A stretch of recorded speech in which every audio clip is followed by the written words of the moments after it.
ஸ்ரீ ஆதிசங்கரர் அருளிய கனகதாரா ஸ்தோத்திரம். இரண்டாம் பாடல்.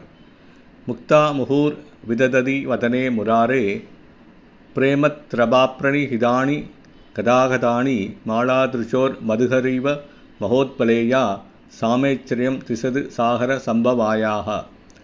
நீல மலர்களை நாடிவரும் வண்டுகளைப் போல் முரஹரியின் அழகிய திருமுகத்தை காணும் ஆவலினால் உந்தப்பட்டு தேவியின் அழகிய கண்கள் சுழல்கின்றன.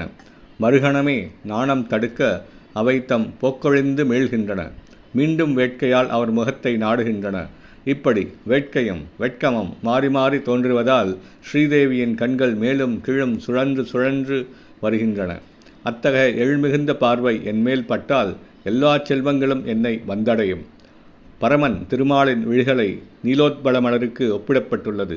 அந்த மதுமலர்களை நாடி தேன் குடிக்க வரும் வண்டுகளென செல்வ மகளின் கண்களுக்கு உவமை கூறப்பட்டுள்ளது. அந்த திருமகளோ பார்க்கடலில் பிறந்தவர்.